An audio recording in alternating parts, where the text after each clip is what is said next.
Magandang araw po sa ating lahat. So ngayon po ay magluluto po ako ng pansit canton with vegetables po yung ating mga gulay. So ang gulay po na nandito is yung ating cabbage, tapos yung wombok or yung Chinese cabbage. So ayan po. Hiniwa-hiwa ko lang yung ating gulay sa maliliit na piraso, pero wag masyadong maliliit, yung tama lang. So ayan po.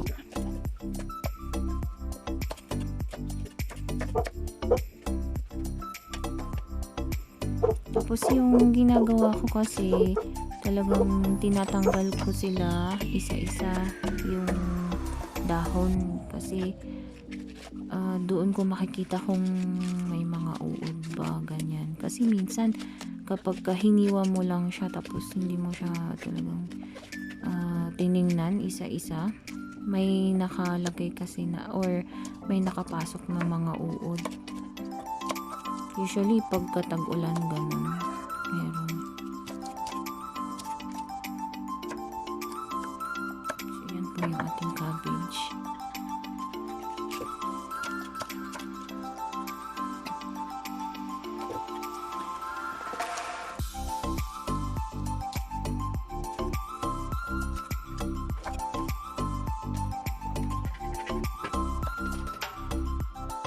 Tapos yan po yung ating manok. Hiniwa ko lang din sa bite-sized pieces. Tapos yung mga ibang condiments like garlic, onion, at saka yung ating ginger. Yan po. Nag-umpisa na ako dyan. Naglagay lang po ng mga 2 kutsarang mantika. Tsaka po natin ilalagay yung ating onion at saka bawang. Tapos isunod na po natin yung ginger o yung ating ano ba sa Tagalog yan? Nakalimutan ko na.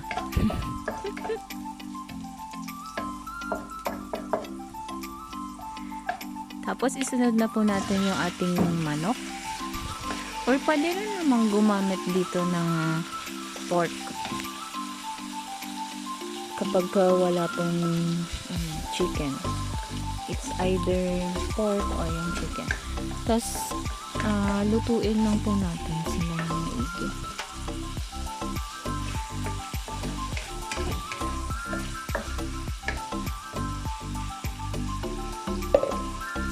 Nilagyan ko rin ng asin para magkalasa agad siya yung ating meat, ating manok.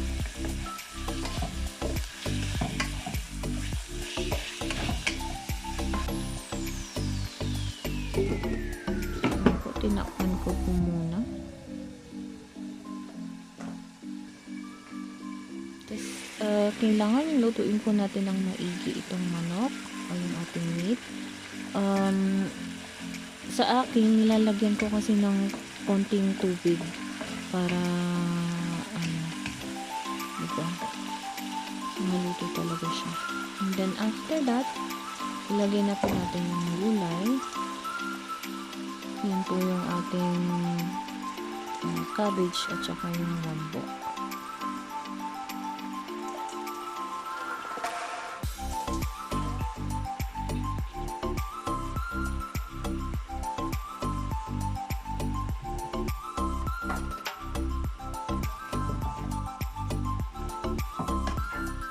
Haluin lang natin sila.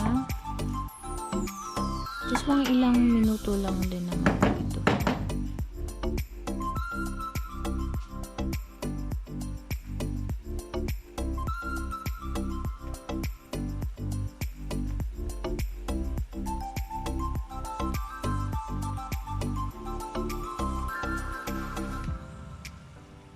Tapos, ilalagay na natin yung ating mushroom. So, ayan po. May mushroom na kasama.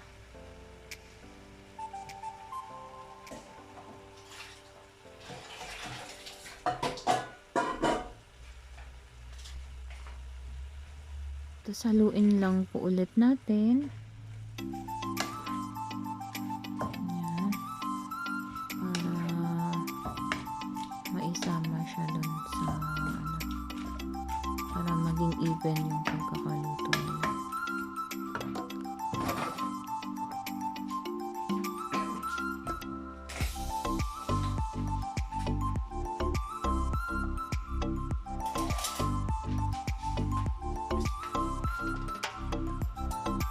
Lagyan po natin ng pampalasa. So, sa akin po is yung soy sauce po yung nilalagay ko. So, bali 2 tablespoon or 3 tablespoon. Depende po sa inyo.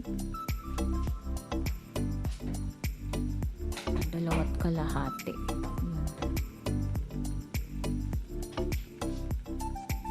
Tapos, pagka takpan po natin itong niluluto natin. Antayin lang po natin siyang maluto. Mga ilang minutes po ito, mga 15 minutes ganyan. And then, ilagay na po natin yung ating pansit. Ito po yung pansit canton na ginagamit ko.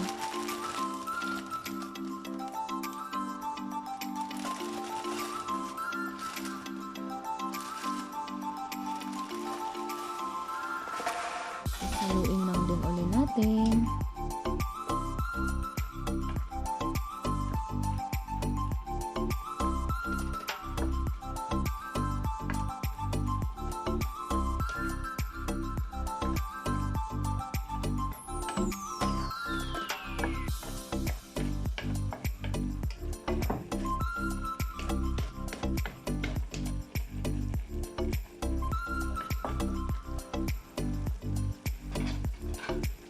Tapos, tikman natin kung okay na po ba yung kanyang lasa. Baka po kulang yung nilagay natin na pampalasa. Tapos, sa akin po, naglalagay ako ng oyster sauce. Pero, konti lang pa yung nilalagay ko.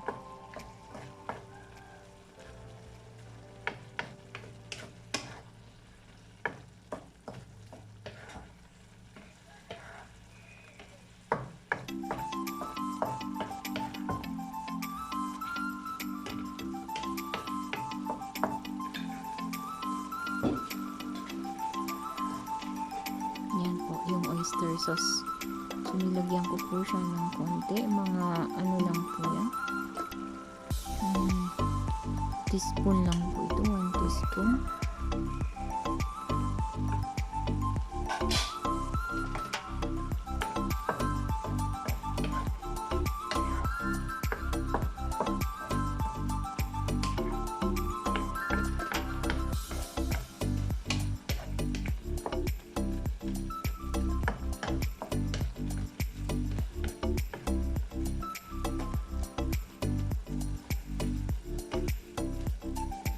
Ayan na po. Halo-halo lang. Halo-halo ng konti. Malapit na po yan. Mga wala pang 10 minutes siguro. Pwede na po yan. Basta po, after po nating lutuin ng ganyan, tatakpan po natin siya. Pwede nang patayin yung ating stove, yung ating kalan, and then takpan po natin. Kasi ma-absorb naman ng pansit yung parang extra na niya, sabaw niya.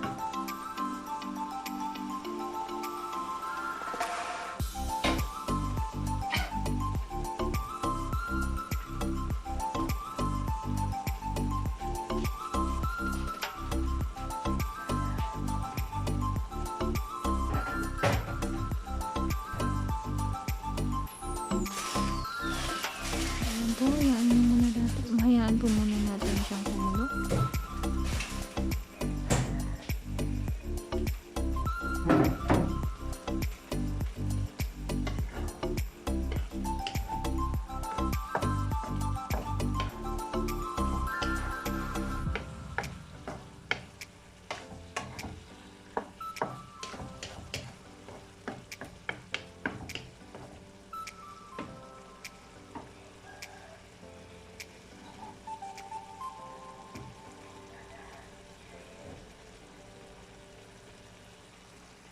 Tas eto na po yung ating finished product.